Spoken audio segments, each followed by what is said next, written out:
Espelho, espelho meu. Que mulher sou eu? Sabe o que é o espelho, gente? Segundo o dicionário, o espelho é uma lâmina de vidro ou cristal, geralmente prateada na parte posterior. Utilizará como refletor da luz ou para observação de imagens. Tudo o que revela ou reproduz. Isso é um espelho. É tão interessante que hoje nós mulheres somos tão conectadas ao espelho. Numa casa falta tudo, não falta o... Quando você chega num ambiente, num banheiro, por exemplo, não tem espelho, você logo já reclama, mas não tem um espelho. E é tão interessante que, embora seja uma ferramenta que a gente sempre sinta falta, solicite, a gente é tão dura com a gente no espelho. Nós somos tão críticas. Nós aqui contamos para os homens o que é celulite. Eles não sabiam. Eles pensavam que era covinha. Mas a gente faz questão de falar, nossa, que celulite, olha isso. Ainda aperta ainda para ele ver. Não. A gente olha no espelho, raramente você vê uma mulher que olha no espelho e fala assim, nossa, hoje eu estou bonita. Não, normalmente não. Eu estou bonita, mas tem sempre um mas. Né? Nossa, como é que eu estou ficando velha. Aí tem aquela conversa, né? Ainda bem que a gente vai envelhecendo e a vista vai ficando ruim, proporcionalmente. E a gente vive numa sociedade que pressiona muito as mulheres. Gente, quem pressiona as mulheres são as mulheres. Se a gente deixa o cabelo branco, é desmazelo. O homem deixa o cabelo branco, é charme. E é pela nossa boca. Não, fulano tá charmosão, hein, grisalho. Você viu o George Clooney?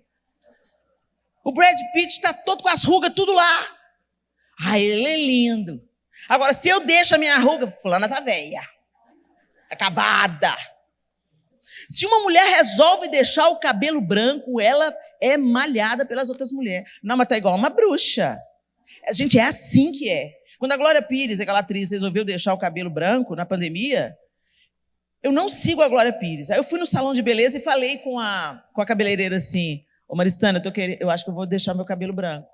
Pelo amor de Deus, Helena, não faz uma coisa dessa, por que não? Vai te envelhecer. Eu falei assim, gente, eu já passei dos 50, eu tenho direito de envelhecer. Meu marido não liga se eu deixar o cabelo branco. Não, você não vai fazer uma coisa dessa, não. Vou te mostrar um negócio. E ela me veio com a Glória Pires e os comentários. A Glória Pires está linda, grisalha, está linda. Aí está lá os comentários. Que horrível, que velha. Como se velha fosse um xingamento. Velha é um estado de graça, só envelhece quem está vivo. Isso é um privilégio. Hein?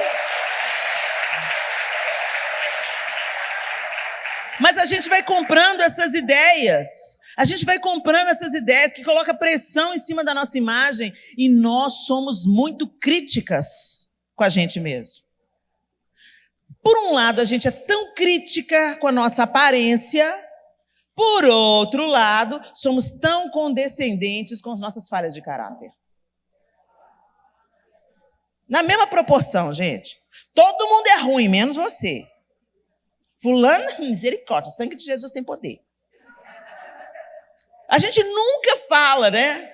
Eu estou com um problema aqui no meu caráter, Jesus está precisando de tratar. Vou buscar ele até ele consertar isso em mim. Raramente a gente fala isso. Normalmente, quando tem um BO, a gente sempre responsabiliza outro.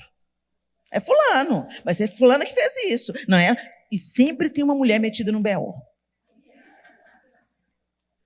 Aí, quando eu estava preparando esse tema e fui olhar o espelho, eu me lembrei de uma história.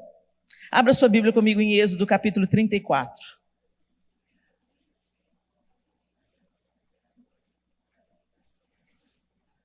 Êxodo, capítulo 34. E nós vamos ler a partir do verso 17, eu acho, peraí. 27. Êxodo 34, a partir do verso 27. O Senhor está dando uma série de instruções a Moisés. Ele estava no Monte Sinai, recebendo as instruções de Deus. E a partir do verso 27, eu vou usar a NVT, a nova versão transformadora. Ela pode estar um pouquinho diferente da sua tradução, mas eu indico essa tradução para a gente. Ela tem uma linguagem bem acessível, vai facilitar a sua leitura bíblica, ok? A nova versão transformadora que eu estou usando agora. A partir do verso 27, Êxodo 34, o Senhor também disse a Moisés: escreva todas essas palavras, pois elas representam os termos da aliança que eu faço com você e com Israel. Moisés permaneceu no monte com o Senhor 40 dias e 40 noites. Durante todo esse tempo, não comeu pão, nem bebeu água. E escreveu os termos da aliança, os 10 mandamentos, nas tábuas de pedra. Quando Moisés desceu do monte Sinai, carregando as 2 tábuas da aliança, não percebeu que seu rosto brilhava, pois ele havia falado com o Senhor.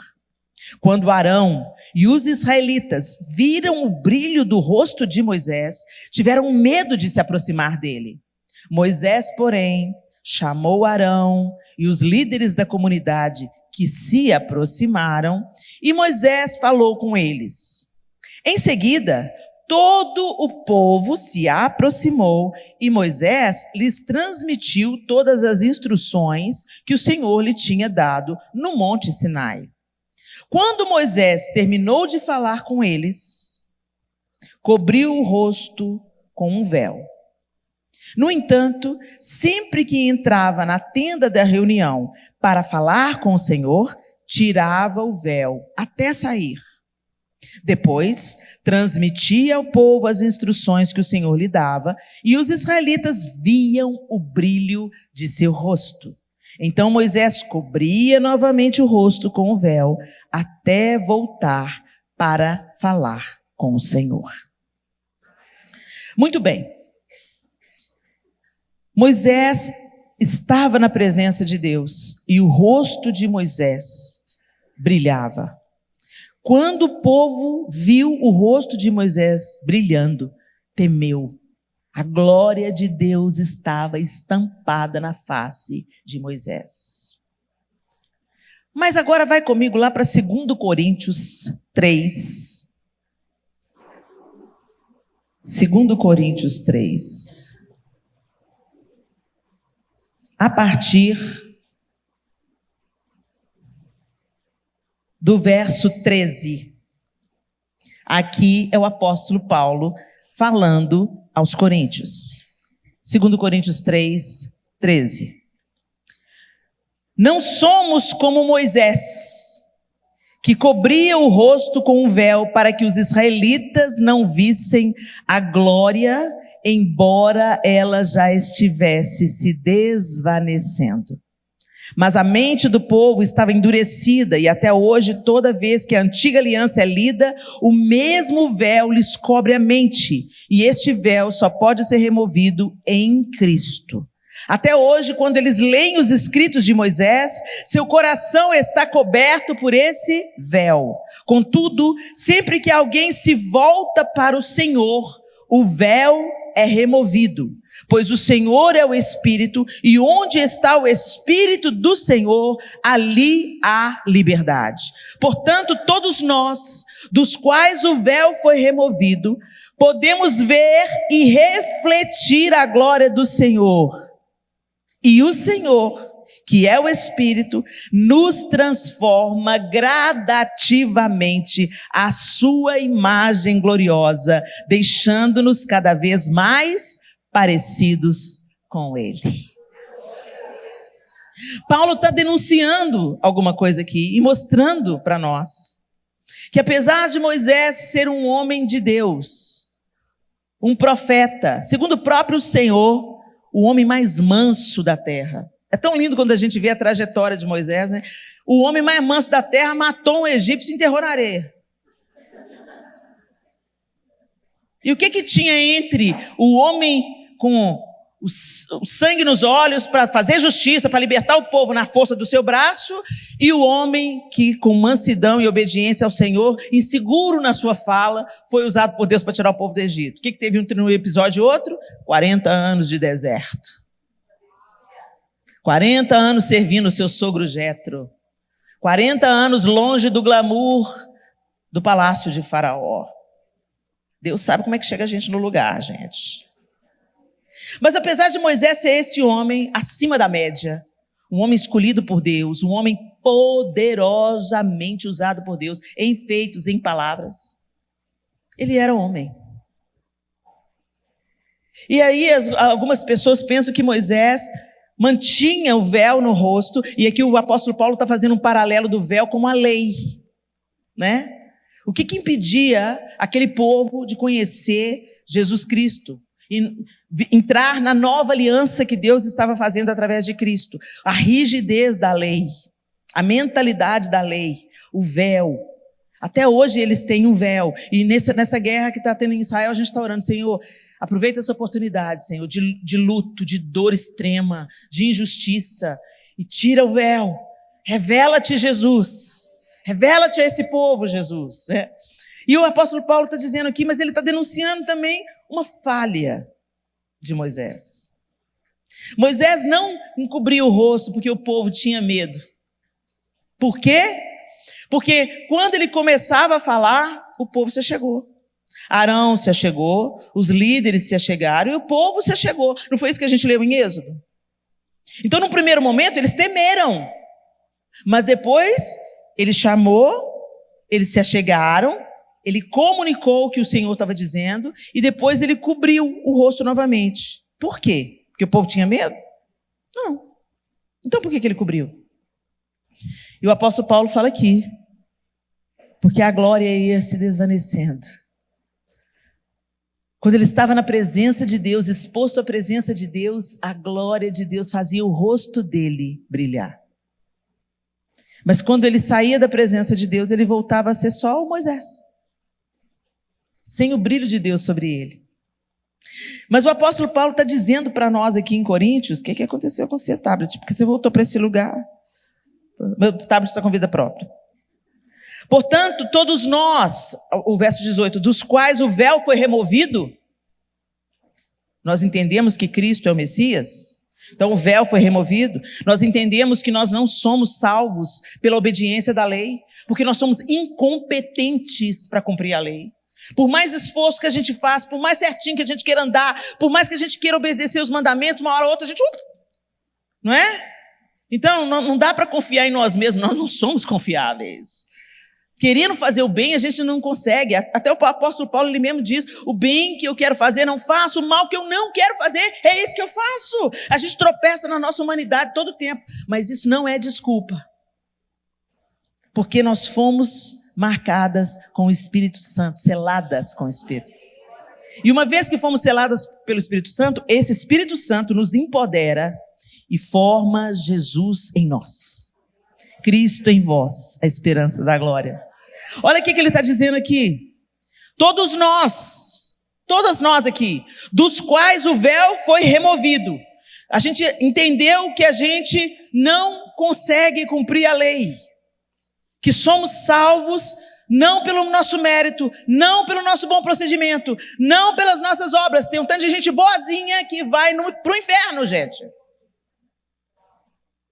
É um fato triste, mas porque é o homem confiando nas suas próprias boas obras.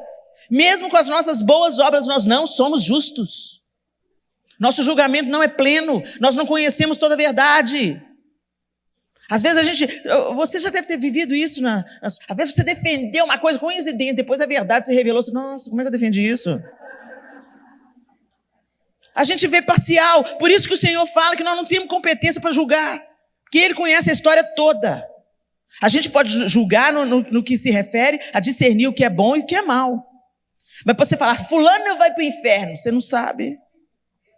A gente não tem poder de pôr ninguém no inferno, nem no céu. Tem gente que você fala, fulano vai para o céu direto, sem passar no purgatório. Brincadeirinha, gente, nós não cremos no purgatório não, tá? Não tem outra segunda chance. Então aceita Jesus agora, viva para Jesus agora, porque não tem o estado intermediário, não. Não é nisso que nós cremos, não é isso que a Bíblia fala. Ok? A Bíblia fala que ao homem cabe morrer apenas uma vez. Então nós precisamos de nos reconciliar com Deus nessa vida. Agora é a oportunidade. Enquanto há fôlego de vida, aquele que invocar o Senhor será salvo. E reconhecendo que nós não temos capacidade em nós mesmos para fazer a bondade. Sabe esse lampejo de bondade que tem em você? É a bondade e misericórdia de Deus. É o Espírito Santo que paira sobre a terra. É a graça comum que atinge aqueles que creem e atinge aqueles que ainda não creem. É a misericórdia e a bondade de Deus. E é tudo sobre Ele. Então, como nós não tínhamos competência para nos achegar a Deus pelos nossos próprios esforços, Ele amou o mundo de tal maneira que deu o seu Filho unigênito, para que todo aquele que nele crê não pereça, mas tenha a vida eterna. Jesus, então, veio para pagar o escrito de dívida que era contra nós, para em um amor sacrificial, num sacrifício puro, perfeito, ser imolado, ser crucificado, para a remissão, para cobrir os nossos pecados. E aquele que entende esse caminho e entra por ele, é salvo. Então você pode salvar a si mesmo? Mas ser salvo de quê, Helena? Gente, eu tô batendo nessa tecla porque o óbvio está precisando ser dito. A gente está vivendo um tempo tão doido que a gente está precisando de falar o óbvio. Nós somos salvos de nós mesmos. Nós somos salvos do nosso estado de queda, no qual a gente já nasceu nele. Eu nasci na iniquidade, em pecado me concebeu minha mãe. Isso não, o salmista não está falando da relação sexual. O salmista está, porque Deus que criou o sexo. Deus é que determinou que os bebês fossem nascer através dessa união entre um homem e uma mulher. O sexo não é pecaminoso quando ele é desfrutado na proteção do casamento debaixo da bênção de Deus. Ele é sublime e ele é elevado. O diabo pegou o sexo, deturpou e fez essa porcariada toda que está fazendo com ele. Mas quem inventou o sexo foi Deus. Então, quando eu nasci na iniquidade, em pecado me concebeu minha mãe, é porque nós nascemos herdando o pecado original. Veio no DNA. Por isso nós precisamos de salvação, porque a gente já nasceu condenado. A gente já nasceu condenado. A gente não Gente, e é tão evidente isso que você vê uma criancinha pequenininha, ela sabe como é que faz uma birra. Ninguém ensinou. Né? O pagão. Por que a roupinha chama pagãozinho? De onde será que vem esse nome, né, gente? O pagãozinho. Filho de crente, eu nasci num berço evangélico. Que bom que o berço é evangélico, né? Porque você não era. O fato do berço ser evangélico não garante a sua salvação, minha linda. Nós precisamos de uma salvação individual. Nós precisamos de um novo nascimento. Deus não tem neto, tem filhos e filhas. Então nós precisamos de nascer de novo. Se você não tem convicção do dia que você encontrou com Jesus, mas eu nasci num lar evangélico. O lar é evangélico, o berço é evangélico. O que está faltando para você ser? Você frequentar uma igreja, gente, você ser evangélica, não significa que você nasceu de novo, que você é cristã redimida. Eu andei na igreja há muito tempo sem nascer de novo. Trabalhando para Deus, sem nascer de novo. Que é fácil a gente se adaptar ao grupo social chamado igreja. A igreja é gostoso, gente. Tem um povo legal, um povo sorridente, um povo agradável. A maioria, né? Tem as carnes de pescoço. Faz parte. A igreja é o lugar de você exercitar perdão, misericórdia, andar a segunda milha, dar a túnica da minha capa, né? Se decepcionar e cair a ficha e entender que você também é decepcionante, né? Então, tudo igual, tudo gente. Mas a igreja não faz a gente crente. Você pode entrar com uma bicicleta na garagem a vida inteira, ela não vai virar um automóvel. Você pode frequentar a igreja sua vida inteira e estar longe de Deus. Você vem, você gosta do culto, ai, que música boa, você chora, se comove, sua emoção fica mexidona, mas você sai, continua vivendo a sua vida. É igual eu ir no show do Roberto Carlos. Você chora, fica comovida, se chorei ou se sorri. Lembra da sua mocidade, chora. Tem um tanto de mulher que chora, agarra as rosas do Roberto. Emocionante. Não muda nada a vida que segue. Sai lá fora, só lembrança, só boa memória. O Senhor não chamou a gente para a gente frequentar uma igreja, o Senhor chamou a gente para ser igreja. E a igreja é igreja em todo lugar. Então, onde você vai? Na universidade, na escola, dentro de casa, sobretudo. Se você é crente dentro de casa, você é crente em qualquer lugar. Se você é cheio do Espírito dentro da sua casa, você é cheio do Espírito. Porque a gente usa máscara social. Na igreja se adota todos os costumes, todos nós temos esse poder de perceber o código de ética do grupo e se adequar. Você percebe que quando você vem com aquela roupa sensual, todo mundo te olha assim, irmã, misericórdia. Aí você começa a sentir um desconforto, aí você não vem. Mas quando vai no shopping, usa a roupa. Teve novo nascimento? Não. Tem santificação? Não. É só para inglês ver. É só para os irmãos não te encher a paciência. É só para a diaconisa não te olhar de cara feia. Jogar aquelas indiretas, né? Irmã, Deus é justo, mas a sua calça, né? A gente mesmo faz a obra da... Como é que chama? Tem um homem aqui. Como é que é a obra por fora do carro? Funilaria? Como é que é, não? Lataria? Como é que... Quando mexe na lataria, como é que chama? É funilaria? Pois é, a gente faz a funilaria. Os homens não estão sabendo, não, gente. A gente faz a obra de funilaria. A gente mexe na lataria, né? Tudo bonitinho. Às vezes o motor tá podre. O motor tá podre, mas a tinta tá brilhando. E o Senhor quer nos arrancar desse lugar, gente. O Senhor quer nos arrancar desse lugar de sustentar uma aparência de espiritualidade sem ser. Então, quem a gente é no espelho? No espelho espiritual. Porque no espelho natural, a gente consegue enxergar os nossos defeitos. E às vezes a gente até exagera neles. Você consegue só ver o defeito, não consegue ver as virtudes. Você se apega às suas imperfeições físicas, como se esse corpo fosse eterno. Gente, meu corpo glorificado vai bombar. Vai ser lindo. Então eu não preciso, eu tenho que cuidar desse aqui, porque hoje ele é o veículo que o meu espírito precisa. Para se locomover, para falar para vocês. Eu não estou falando aqui para vocês espiritualmente. Eu estou falando com vocês usando a minha voz desse corpo aqui. A minha mente, meu cérebro desse corpo aqui. Então eu tenho que cuidar desse corpo aqui. Que ele, inclusive, foi comprado pelo sangue de Jesus. Tem alguma importância o corpo, gente. Para Deus. Por que Miguel... Segundo o livro de Hebreus, a carta aos Hebreus, o autor de Hebreus, por que ele disse que o corpo de Moisés foi demandado entre Satanás e Miguel, o arcanjo Miguel? Porque o corpo tem alguma utilidade.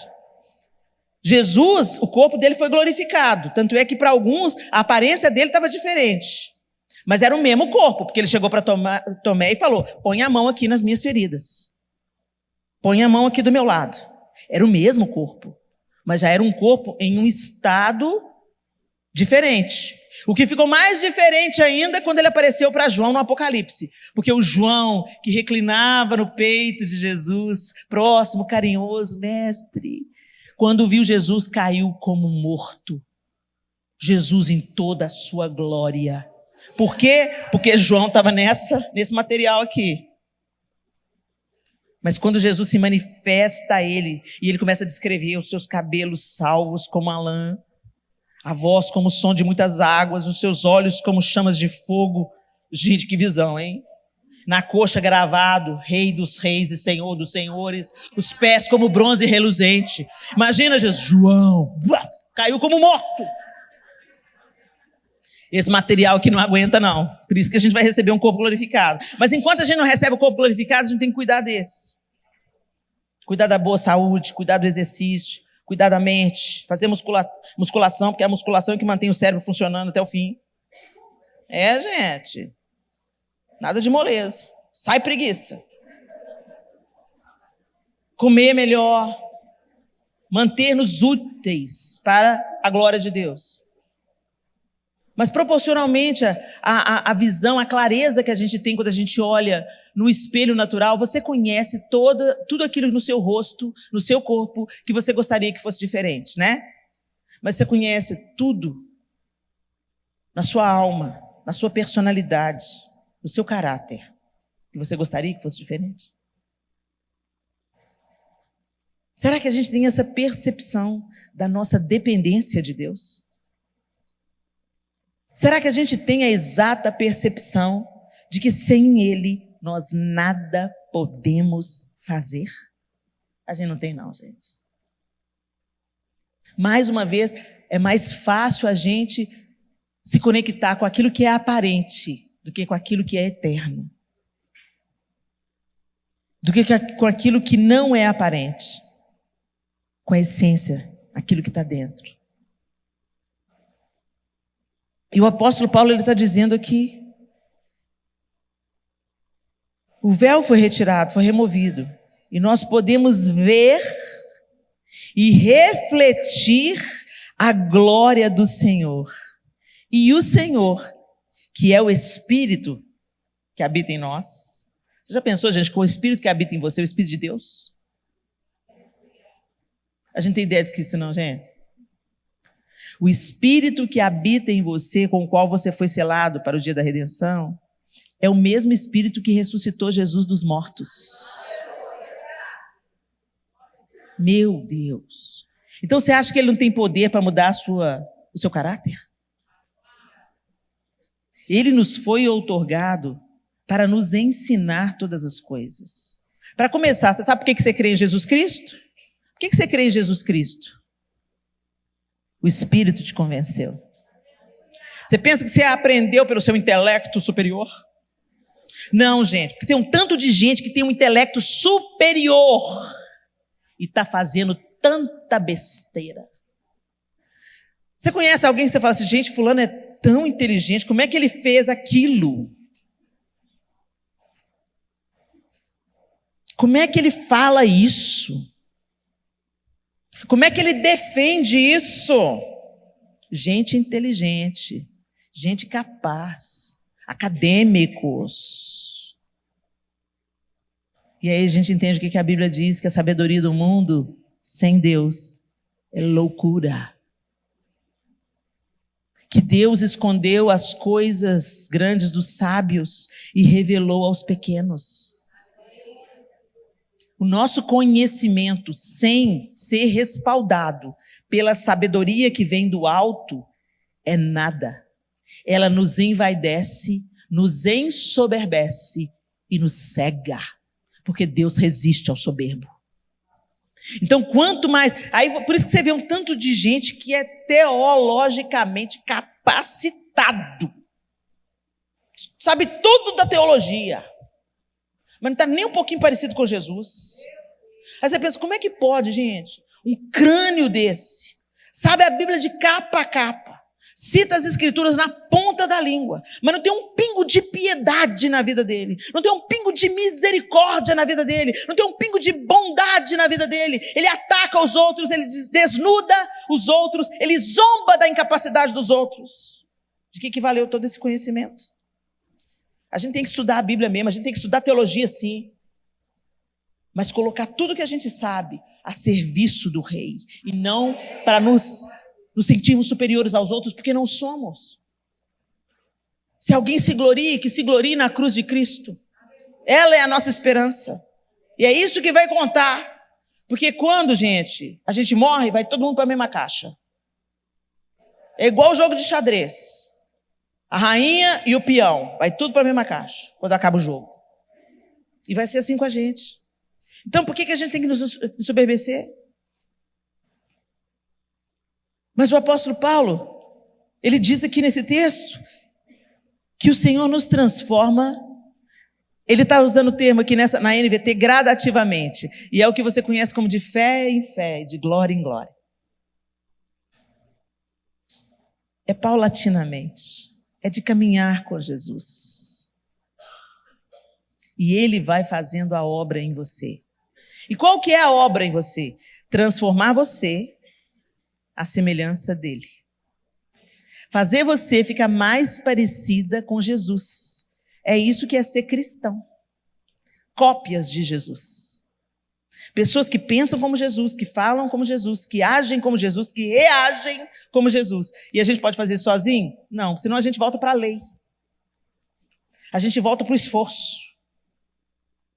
E sim, demanda um certo esforço. Porque quando você vai vendo na primeira carta de Pedro, ele vai falando, acrescenta à sua fé a excelência moral. E a excelência moral, a perseverança. E a perseverança... E no final de tudo ele fala, empenha-te, esforça-te. Então tem um empenho da nossa parte? Tem. Tem um esforço da nossa parte? Tem. E qual é esse esforço? Ser intencional na sua busca. Ser intencional para expor a sua vida à luz de Cristo. Ser intencional na leitura da palavra. Não para dar o check na sua religião, mas buscando conhecer o caráter do Deus a quem você diz que serve e ama. Como é que a gente conhece Deus, gente? Pelas Escrituras. Por isso que o meu povo perece, porque falta conhecimento. Só entrar na igreja e assistir as palavras de domingo não faz você ter um relacionamento com Deus. Jesus, na morte de Jesus, o véu do templo se rasgou de alto a baixo. Um novo e vivo caminho foi aberto. Você não precisa mais de sangue de bode, de cordeiro, de vaca para ser purificado do seu pecado, porque o sangue de Jesus cumpriu esse lugar, cumpriu esse propósito. Você não precisa mais de um sumo sacerdote te representar, porque Jesus foi o sumo sacerdote e nos representou diante do Pai. E como Ele nos representa diante do Pai, Ele está sentado à direita de Deus Pai, e o Espírito Santo intercede por nós com gemidos inexprimíveis, nós confiadamente podemos nos achegar a Ele todos os dias, para aprender dEle, para conhecê-lo, para receber dEle, como era no jardim, antes da queda. Mas a gente chega, gente.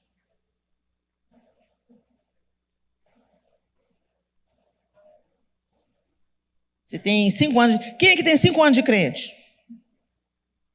3, 4, 2, 1. Quem tem mais de 5 anos de crente? Oh, aleluia! Então você já leu a Bíblia pelo menos 5 vezes.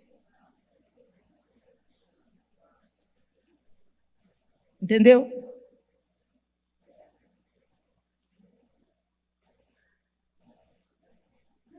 Quando eu conheci o João, eu queria conversar com ele todo dia. Encontramos na casa de uma professora. Eu achei o menino bonito. Eu falei, quem é ele? Ah, é o João, nosso amigo. Mora no nosso bairro. Ele já tinha estudado na mesma escola que eu, mas eu não o conhecia. Eu só tinha ouvido falar dele. Eu só conhecia de ouvir falar. Mas eu gostei da estampa. E eu falei assim, quero conhecer mais. Mas a gente não morava no mesmo bairro, não estudávamos mais na mesma escola, só tínhamos amigos em comum. Aí eu descobri que ele estava fazendo uma peça de teatro no colégio que eu estudava. O Pagador de Promessas. E ele fazia o padre. Aí eu fui na professora de arte e falou assim, Miriam, tem uma vaga para o teatro? Não, Helena, já está tudo completo. O elenco já está todo completo. Arruma um papel para mim, Miriam. Eu e a minha melhor amiga, a Denise. Arruma um papel para a gente. Ela olhou, para que vocês estão querendo um papel na peça? Ah, Miriam, a gente quer fazer o teatro, por favor. Não tem papel. A gente leu a peça, a gente viu que tem uma beata. O papel da beata já tá completo. Pois é, Miriam, a gente podia transformar essa beata em 3, hein? Imagina, a gente falando junto, andando junto, ia dar uma cena legal. Ela riu, falou, tá bem, vamos fazer o teste. E eu entrei para a peça. Eu queria fazer a peça, gente. Eu estava criando uma oportunidade para eu conhecer o João. Eu queria conhecer. Eu queria conversar com ele. Eu queria saber como é que ele pensa, como é que era a família dele, como é que ele foi criado, naquilo que ele acreditava, porque eu era crente. Meia boca, mas era. Como eu disse para você, gente, eu fiquei um tempão na igreja pensando que eu era crente. Eu não era convertida, eu era convencida. Mas eu temia o Senhor. Eu tinha temor de Deus. Eu só precisava deixar ele tomar o controle, tomar o volante na mão, né? Porque eu pus ele no banco de trás e falei, Jesus, e aí? O Senhor me abençoa para esse caminho aqui? Vem comigo, vem comigo. Muito crente vive assim, né? Deus é um acessório que quer para te abençoar. A gente customiza Deus, a gente esquece que quem comanda é Ele. E aí, eu empreendi tudo para conhecer o João. E quando a gente conversava, a gente podia conversar durante horas, eu não cansava. E aí a gente começou a se falar pelo telefone. A ponto da minha mãe falasse, desliga esse telefone, Leninha. Quando a gente já estava namorando, aí a gente fala, desliga você. Ah, não, desliga você. Tá bom, a gente vai contar de 1 até 3 e a gente vai desligar, tá bom? 1, 2, 3. Ah, você não desligou!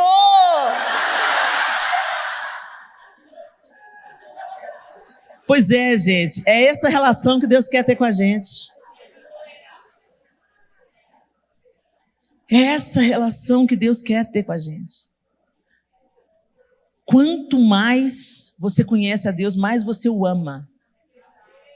Quanto mais você conhece o caráter de Deus, mais você se encanta. Quanto mais você vê a revelação das Escrituras, a manifestação do seu amor, mais você se derrete. Quanto mais você vê que o Deus do Antigo Testamento é justo e executa juízo, mais reverência. Você entende que Ele é seu pai fofo, mas que Ele é Deus. Que Ele não é qualquer pessoa, que você não chega de qualquer jeito na presença dEle. Aí, véi! Sabe, tem gente que chama de intimidade, falta de reverência. Quem realmente vai conhecendo a Deus, quanto mais eu conheço a Deus, mais reverência eu sinto por Ele. E eu fico, Deus, como o Senhor pode me amar? Como o Senhor sendo tão grande, tão perfeito, pode me amar? Então você entende isso? O poder das Escrituras? Por isso que quando você começa a ler, te dá um sono do inferno. Você maratona Netflix. Você vira a noite maratonando Friends. Mas na hora de ler a Bíblia, ai, minha vista está embaralhada. Eu não consigo entender, não estou entendendo. Primeira coisa, compra uma tradução boa. Segunda coisa, fala, Espírito de Deus, essa é a tua palavra, Deus. O Senhor escreveu através dos homens.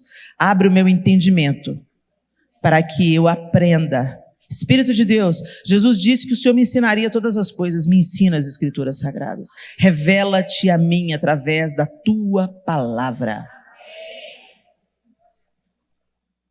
A vida de oração. Relacionamento é uma troca. Um fala, o outro fala. Um fala, o outro... É um diálogo. Não tem relacionamento sem diálogo. A parte que Deus fala é a Bíblia. A parte que eu falo é a oração. E a gente ora, gente. Ó Senhor, obrigado por esse alimento que o Senhor tem dado o seu sustento para nós. Em nome de Jesus, amém. Ô fulano, pega o abacaxi para mim na geladeira. Depois fala assim, aí, a pimenta também, traz a colher. Aqui, a gente orou? É automático. Vai na rodinha do hamster. Ou então, Senhor, ó Deus, liberta, cura, transforma. Ó Senhor, guarda, Senhor, protege, Senhor, provê. Ó Senhor, nada sobre. Pai nosso que estás no céu, santificado seja o teu nome, venha o teu reino, seja feita a tua vontade. A oração do Pai Nosso começa com Deus no foco. E termina com Deus no foco, pois teu é o reino, o poder e a glória para sempre. A nossa oração ela é totalmente autocentrada. Você ora por você, pelas suas necessidades, pela sua família, para Deus guardar os seus filhos, que os outros se lasquem. Aí uma amiga adoece, aí você tem a compaixão de orar por ela. Não, gente, a oração é uma forma da gente interagir com Deus. E quem vai mandando na oração é Ele.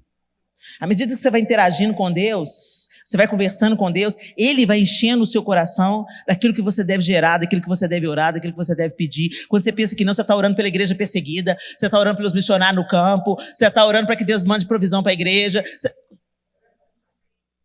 Gente, nós somos tão egoístas que até as nossas canções são egoístas. O período de louvor É o período de Deus ser exaltado. Não é para a gente cantar sobre a gente. Tem músicas lindas que são sobre a nossa experiência com Deus. Músicas lindas sobre aquilo que Ele faz em nós. Músicas lindas. Mas é para o seu ser ministrado pela música lá no carro, lá no seu quarto. Então você põe. Oh, Deus, isso aí mesmo. Traz a minha memória que dá esperança. Os compositores, graças a Deus, que eles também compõem canções lindas para nos lembrar que Deus nos ama, que Deus vai prover de novo. Né? É lindo. Mas na hora do culto congregacional, tua é a glória, teu é o poder, grandioso é o Senhor, o seu nome é santo, glória e honra e majestade pertencem a ti, domínio e poder pertencem a Jesus, é tudo sobre Ele. Mas até isso é distorcido. Metade do louvor é para Deus, metade do louvor é a gente falando sobre a gente mesmo. Tem hora para tudo, você não vende maiô para a igreja. E você não vai de terno para a praia. Tem hora para tudo. E o diabo está roubando o louvor congregacional. Na hora do louvor, gente, há um poder que é liberado na adoração coletiva. Quando se entroniza Deus no culto, quando a gente não vem assistir o culto, a gente vem prestar culto. Você sai de casa pensando, eu vou me reunir com os outros santos do Senhor e eu vou adorar a Deus. Por isso que o púlpito dos coach está bombando. Que fala, você é capaz, você transforma você mesmo, você é o protagonista da sua história. Não, gente, o coach é uma bênção. Quando ele está trabalhando junto com você, para você ter ferramentas na sua profissão, no seu trabalho, na maneira de você atuar, para você interagir com aquilo que você é vocacionado para fazer. Mas não vem colocar o coach no lugar do Evangelho de Jesus Cristo, não. Porque isso é uma falácia. Você fica empoderado, mas isso não te mantém poderoso no dia mau. No dia mau você não fica de pé. No dia mau, aquele que foi no Evangelho segundo o coach, capítulo 5, vai fracassar e vai culpar Deus. Por que o Senhor não está fazendo o que eu quero? Por que a oração não é respondida? Porque Ele é Deus e Ele não é obrigado a te dizer sim para tudo, não. O amor de Deus também diz não. O amor de Deus diz, você não vai ter isso vai te matar. Eu me lembro quando um filho meu, o Arthur, estava com 3 anos, e ele queria a faca porque a irmã de 8 anos tinha a faca. Eu quero a faca. Não, Arthur, você não pode ter a faca. Eu quero! E ele fez a maior birra. E eu falei, Deus, eu estou aguentando esse menino, eu estou querendo proteger a vida dele, e ele está querendo a faca. E Deus falou comigo assim, você é igualzinho. Eu não te dou coisas que você não tem capacidade de manejar. Eu não te dou oportunidades que vão envaidecer o seu coração. E eu estou te protegendo de você mesmo. E você acha que eu amo mais a fulana do que eu te amo. A gente precisa de conhecer a paternidade de Deus na sua totalidade, gente. A gente quer o colo de papai, e Ele tem. A gente quer o mimo de papai, e Ele tem. A gente quer consolo do pai, e Ele tem. Um amor absurdo que a gente nunca vai conseguir medir. Ele tem. Mas Ele também tem vara. A Bíblia diz que Ele corrige o filho a quem Ele ama e açoita a todo aquele que Ele quer bem. Eu prefiro apanhar do meu pai amoroso do que apanhar do diabo. Deus dá limite para os seus filhos. Deus corrige os seus filhos. Deus disciplina os seus filhos. Deus não entrega os seus filhos a si próprios. Quando você estiver pecando e estiver feliz e confortável com o seu pecado, o Senhor tirou a mão. Você está por si só. Eu prefiro que o Senhor me corrija. Eu prefiro que o Senhor ponha um freio em mim. Não, Helena, volta aqui, Helena. Não, Helena, mas me mantenha do lado dele. Tem uma cultura no pastorado lá naquela região de Israel que os antigos pastores praticavam. Quando uma ovelha sucessivamente se apartava do rebanho, aquela ovelha fujona, ela sempre fugia. E o pastor larga e vai buscar a ovelha perdida, Quando ela fazia isso muitas vezes, eles tinham uma prática. Quebra a pata da ovelha. E isso dói mais no pastor do que na ovelha. E ele vai ter que andar com ela no braço, enquanto ela se recupera da pata quebrada. Mas quando ela sarar, nunca mais ela se aparta. Ela se acostuma com o cheiro dele, ela se acostuma com o colo dele, ela não quer se apartar. E muitas vezes, minhas amadas, Deus precisa quebrar nossas pernas para a gente entender que Ele é o Criador, nós somos criatura, que Ele é o Pai, nós somos filhas, que Ele tem todo o poder e autoridade e nós somos tão imperfeitas e limitadas. E que através dessa revelação da paternidade amorosa de Deus, Ele vai ajustando o nosso caráter. A pessoa de Cristo vai sendo moldada em nós. E você vai entendendo que não é nada sobre o seu umbigo. Deus trabalha conosco individualmente, mas nunca é sobre só a gente.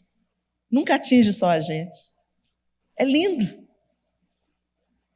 Deus é igual um tapeceiro mesmo, Ele vai tecendo, e às vezes você está olhando o negócio do avesso, você não está entendendo a beleza do bordado. Mas como dizem em Minas, não dá ponto sem nó. Ele está construindo. E isso toca a minha vida, e toca a sua vida, e toca a vida de quem vive comigo dentro de casa, e Ele vai trabalhando em mim, e Ele vai trabalhando no outro, e Ele é especialista para fazer essas conexões. Mas nós precisamos de entrar nessa consciência de contemplarmos o Senhor.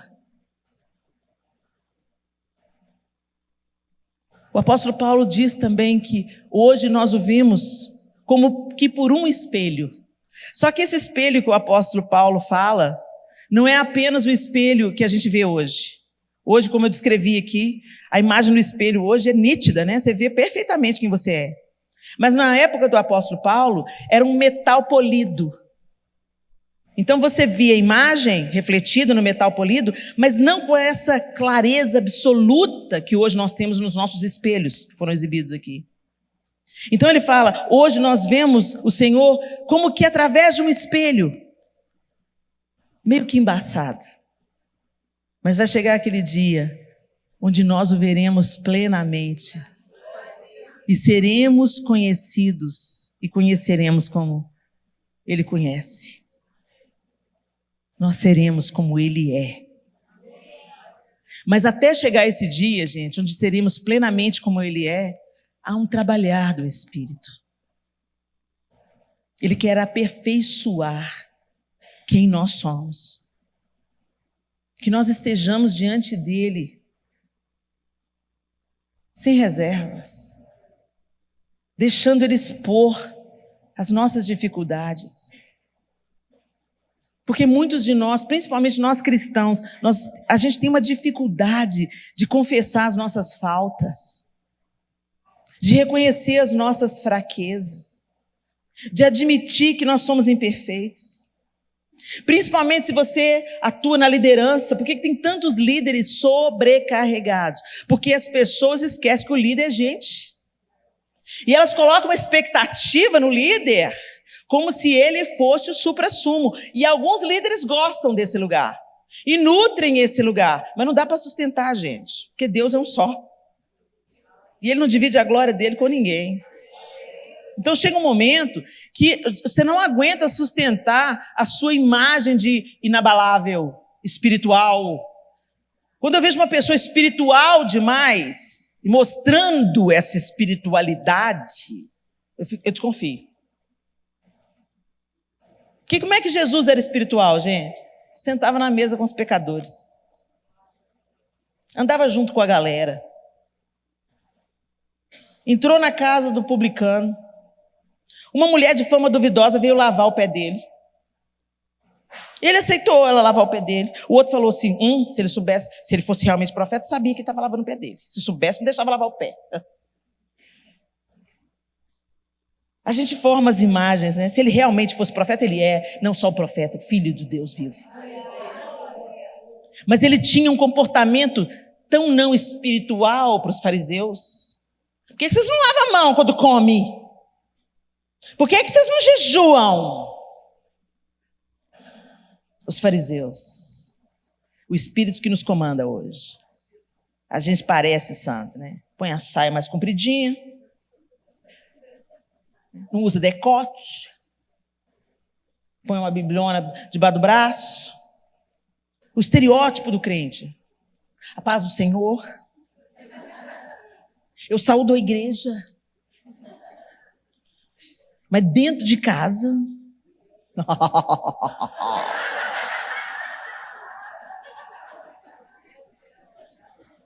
arranca o véu, né? Aí você vê que não é aquele brilho todo que estava aparecendo, não. A quem a gente está enganando, gente? A quem a gente está enganando? A espiritualidade genuína, ela não força a barra. Ela flui. Como um rio, você não pode deter. Ela flui. As evidências. Quando eu me tornar uma pessoa espiritual de fato, não direi nada. Haverá evidências. É natural. Quando você vê como Jesus agia, como ele andava, onde ele frequentava, com quem ele sentava, ele não caberia nos modelos de muitos de nós. O pessoal vê um tatuado. Tatuagem. Às vezes o cara com a tatuagem é mais santo do que você que tem a língua grande.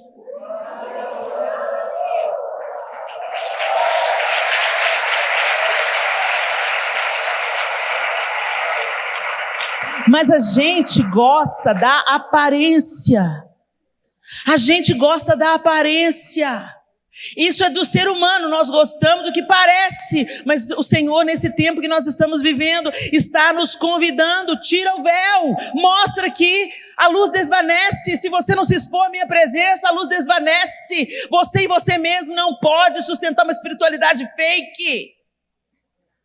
Deixa Deus ser em você. Deixa o Espírito produzir o fruto na sua vida. E para isso, tudo que você tem que fazer é se expor. Senta na mesa com Jesus. Come da sua palavra. Rasga o coração diante dele. Tenha uma vida sincera diante de Deus. Para de querer parecer, seja. Os frutos vão brotar abundantes. Os frutos que você não pode produzir. Mas a gente produz fruto de plástico. Parece que é. Você vê uma mexerica nos Estados Unidos, mentira, um limão siciliano, você jura que é. Mas assim que você pega, você vê que não é. Porque é leve. Não tem substância. Não tem perfume. Mas eles são excelentes em produzir frutos de plástico.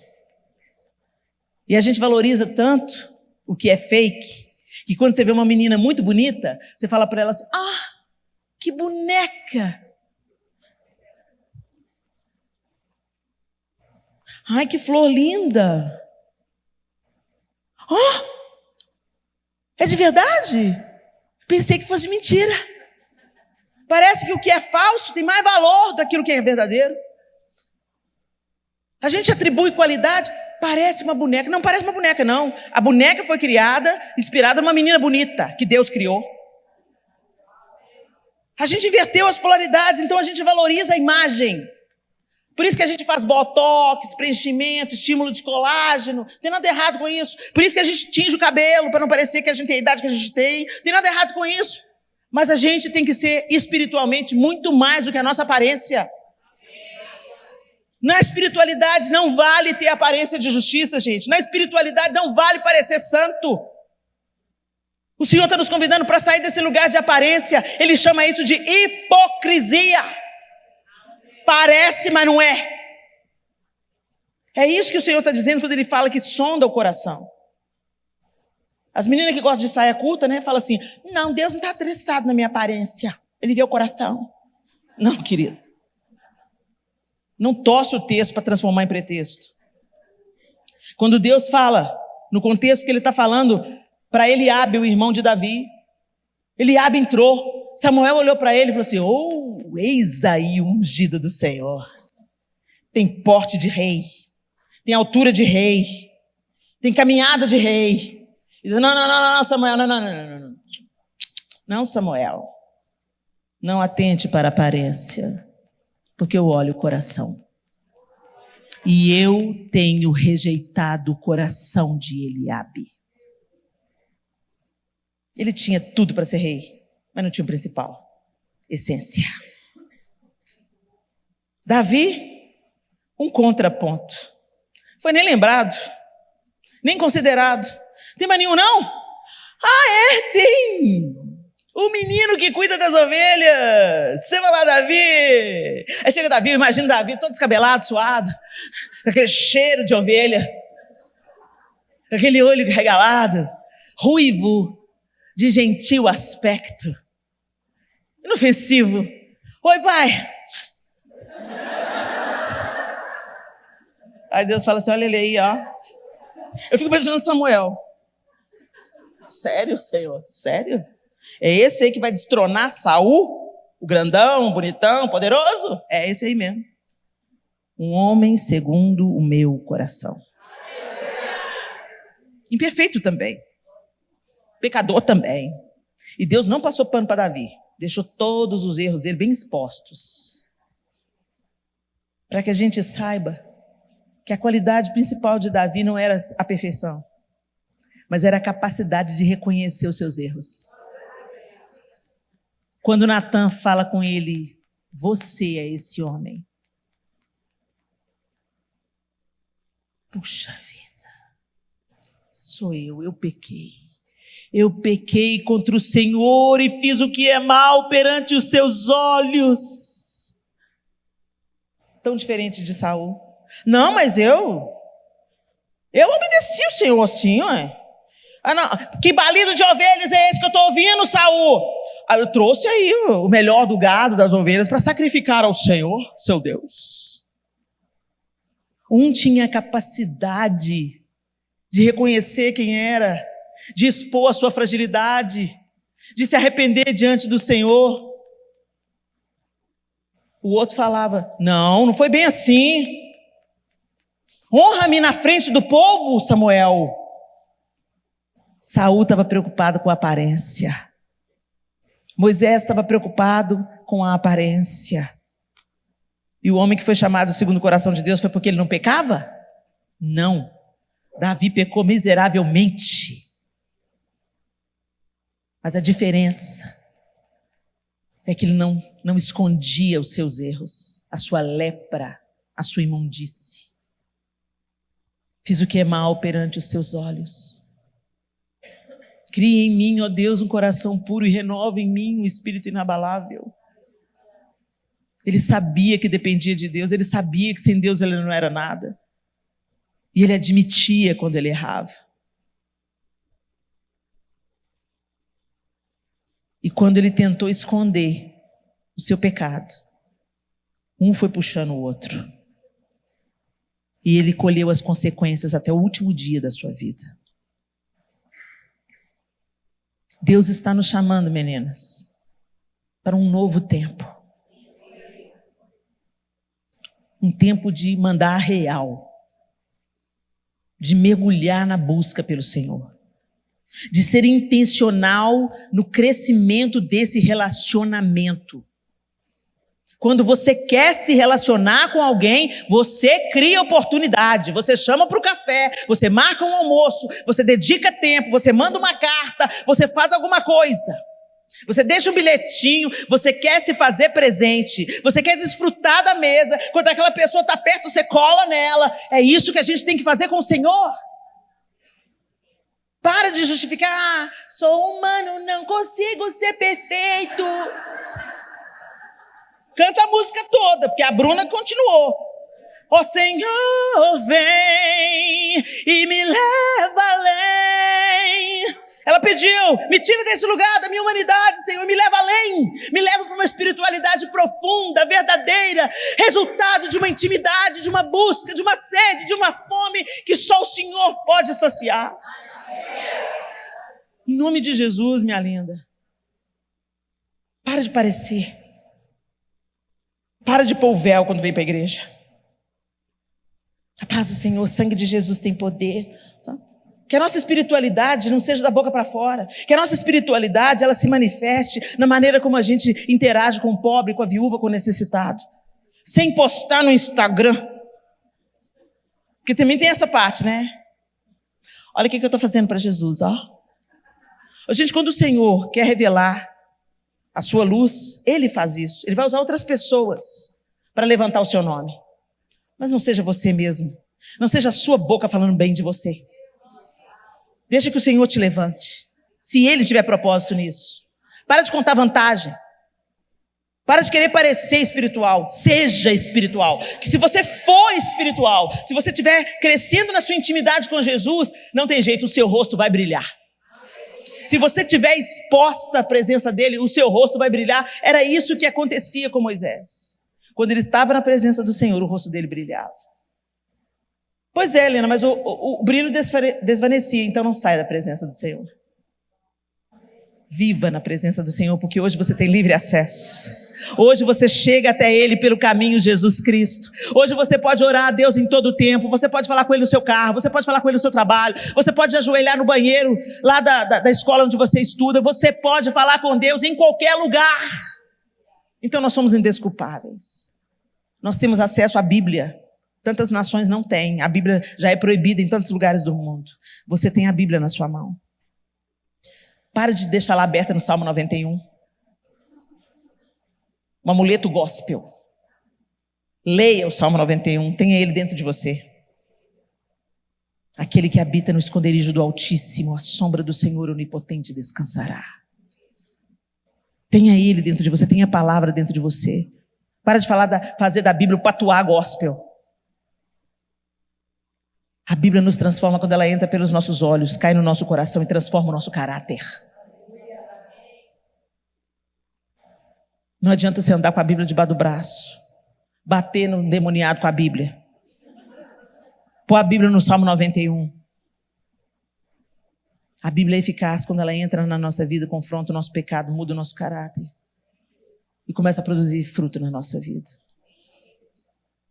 Que em nome de Jesus, minhas irmãs, o Senhor seja formado em nós, pelo poder do Espírito Santo, e a nossa intencional e constante exposição cria um ambiente para o Espírito Santo trabalhar em você. Prepara o ambiente. Sente-se à mesa do Pai. Se alimente dele. Feche os seus olhos.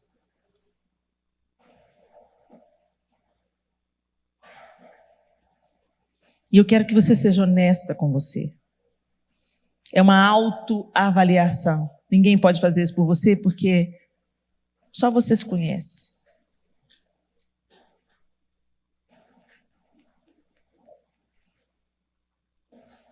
E eu quero te fazer 3 perguntas que você não vai responder para mim. Quem sou eu? Eu também estou no caminho igual vocês estão. Nós estamos todo mundo no mesmo barco.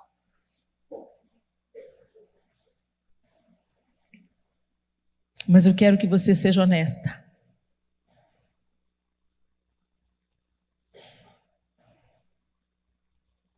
Jesus abriu um caminho para você se relacionar com Deus. Sem intermediários. Somente Ele como intermediário. Como é que está esse relacionamento? Essa é a primeira pergunta. Você tem um relacionamento com Deus? Você escuta a voz dele? Você discerne a voz dele?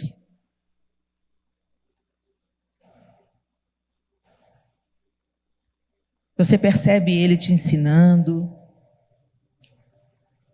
te confrontando, te conduzindo ao arrependimento?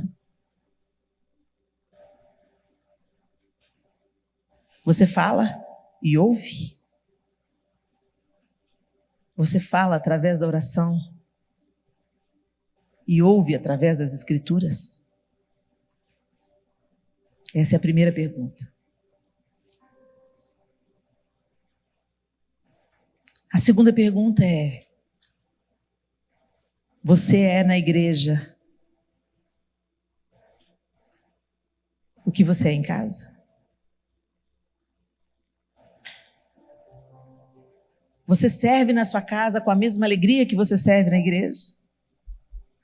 Você lava o banheiro com a mesma consciência de serviço que você dirige louvor?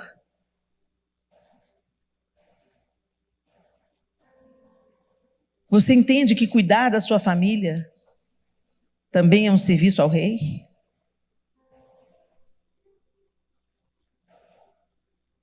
Ou você é uma pessoa na igreja, serva, dedicada, aplicada, feliz, compassiva, e em casa você é ríspida, grossa, preguiçosa, reclamona? Essa é a segunda pergunta. A terceira pergunta é: o que você pode mudar hoje, a partir de hoje, para que o Espírito Santo produza frutos em você? Como você pode criar esse ambiente para que o Espírito Santo forme Jesus em você? De um jeito prático. O que você vai fazer depois desse congresso? Esse vai ser só mais um congresso? Ou ele vai fazer um efeito transformador na sua vida? E vai inaugurar um novo tempo de intimidade com Deus? Porque é através dessa intimidade que uma verdadeira espiritualidade é formada. Uma vida que frutifica. Uma vida que revela a face amorosa de Cristo nos lugares mais escuros. Uma vida que não parece, que é. Pensa um pouco aí, o que você vai fazer? Que decisões você vai tomar? Que coisas você vai cortar da sua vida para abrir espaço para a agenda de Deus? Como é que você vai reorganizar as suas prioridades? Eis que estou à porta e bato. Quem abrir, eu entrarei. Cearei com ele e ele comigo. Cear é comer junto. E para comer junto, você precisa de parar e se assentar à mesa com ele. Pai nosso que estás no céu, nós estamos na tua presença, com o rosto desvendado, Senhor, sem véu, sem aparência, Senhor. O Senhor sabe quem nós somos. Do Senhor nós não podemos ocultar coisa nenhuma. O Senhor sabe das nossas imperfeições, debilidades, limites, mas elas não são desculpa. Nós queremos ser aperfeiçoadas. Nós queremos, Senhor, receber a força que vem do Senhor, a alegria que flui desse relacionamento íntimo com o Senhor. Nós queremos não ser apenas ouvintes, mas praticantes da Tua palavra. E nós queremos, Senhor, nos assentar à mesa com o Senhor e desfrutar da Tua companhia, aprender com o Teu caráter, com o Teu exemplo. Espírito de Deus, vem, Espírito Santo, e faz essa obra em cada uma de nós. Que Jesus seja forjado no nosso caráter, que Jesus seja encontrado nos nossos olhos, nas nossas reações, nas nossas palavras. Senhor, nós não podemos fazer nada sem o Senhor. Então produz em nós o Teu fruto, Senhor. Produz em nós, Espírito de Deus, o Teu fruto, que é amor, alegria, paz, longanimidade, benignidade, bondade, domínio próprio, mansidão. Queremos ser aperfeiçoadas, Deus. Como Davi nós oramos, Senhor. Nos arrependemos dos nossos pecados, denunciamos a nossa debilidade, nossos fracassos e nos abrimos para sermos aperfeiçoadas, de fé em fé, de glória em glória, até aquele grande dia onde nós te veremos face a face e seremos finalmente como o Senhor é, como o Senhor é. Mas até lá, Senhor, nós não queremos permanecer como estamos. Amanhã nós queremos ser melhores do que hoje. Depois de amanhã, mais aperfeiçoadas do que amanhã. E depois de amanhã, ainda mais parecidas com o Senhor. Jesus, faz essa obra em nós. Nós nos abrimos, nós nos rendemos, nós nos entregamos e nós te chamamos. Vem, Senhor. Vem, Senhor, nos muda, nos cura, nos liberta, nos transforma, porque nós somos tuas filhas e queremos viver como teu filho primogênito, em nome de Jesus. Amém e amém. E Deus abençoe vocês, mulheres.